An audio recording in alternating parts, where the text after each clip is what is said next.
क्या कर रहे हो? रुक जाओ ना। बेबी। राहुल, तुम ये अभी कैसे? तुम तो कल आने वाले थे ना? हाँ, आने वाला तो मैं कल था, लेकिन अगर मैं कल आता तो तुम्हारा ये असली चेहरा कैसे देख पाता। राहुल, तुम गलत समझ रहे हो। बस रहने दो तुम।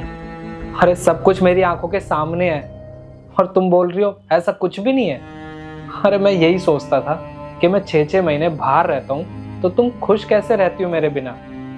अब समझ आया कि तुम ऐसे खुश रहती हो, तुम्हें मेरे यहाँ होने या ना होने से कोई फर्क ही नहीं पड़ता है। और सिस्टी, मैं तुम्हारे लिए बाहर जॉब करता हूँ, मेहनत करता हूँ वहाँ। क्यों?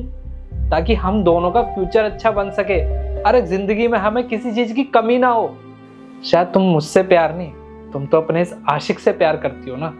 राहुल, ऐसा कुछ नहीं है। मैं तुमसे बहुत प्यार करती हूँ।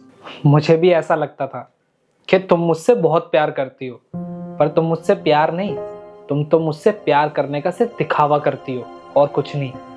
बस राहुल, जो तुम्हें बोलना था तुमने बोल लिया ना, अब कुछ मत बोलना। हाँ तो?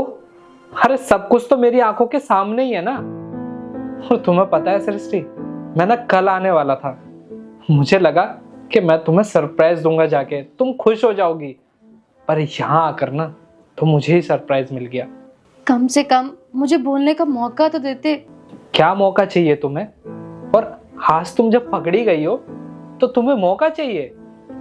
और हाँ सृष्टि, ये अपने झूठे आंसू ना मेरे सामने मत दिखाओ, मुझे इससे कुछ फर्क नहीं पड़ने वाला।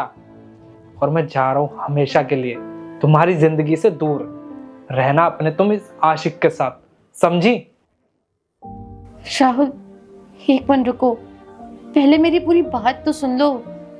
तुम ही कहते हो ना कि सबको एक मौका मिलना चाहिए, फिर तुम मुझे क्यों नहीं एक मौका दे रहे हो अपनी बात कहने का? तुम्हें अगर सच में लगता है कि मैंने तुम्हें चीट किया या तुम्हारे पीठ पीछे मैंने किसी और के साथ रिलेशन बनाया, तो ठीक है, एक बार मेरे बॉयफ्रेंड से मिल तो लो। हाँ, मैं भी जाने से पहले ना देखना चाहता हूँ कि कौन है तुम्हारा बॉयफ्रेंड जो मुझसे भी ज्यादा तुम्हें प्यार करता है।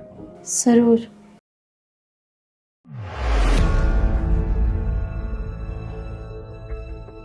शिवू, तू? सृष्टि, तुमने बताया नहीं कि तुम्हारा भाई है? तब से तुम्हें यही समझाने की कोशिश कर रही थी कि जैसा तुम देख रहे हो वैसा नहीं है, लेकिन तुमने मुझे मेरी बात कहने का मौका ही नहीं दिया। बस एलिगेशंस लगा दी कि मैं गलत हूँ। तुम्हें सच में लगता है कि मैं गलत हूँ या तुम्हें धोखा दे सकती हूँ? पता है, मैं तुम्हें तो बहुत पहले बताने वाली थी कि मेरा भाई आया हुआ है, लेकिन तुम्हारी बातें सुनने के बाद मेरी हिम्मत ही नहीं हुई कि मैं तुम्हें बताऊं। मुझे लगा कि जो इंसान मेरे बारे में ऐसी सोच रखता है वो आगे और क्या क्या बोल सकता है ये भी तो सुनूं मैं।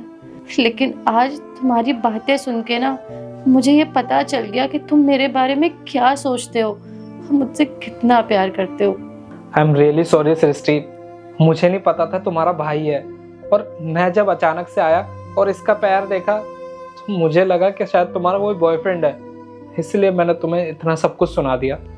आई एम रियली सॉरी, मुझे माफ कर दो प्लीज। माफ कर दूं? इतना कुछ सुनने के बाद तुम्हें मैं माफ कर दूं?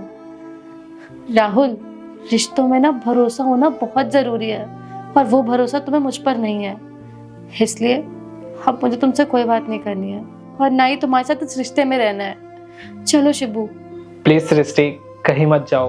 अब मानता हूँ कि मैंने जो किया वो गलत किया, और इस चीज की ना तुम जो भी सजा देना चाहती हो ना मुझे दे दो, मुझे मंजूर है, पर प्लीज मुझे छोड़कर मत जाओ।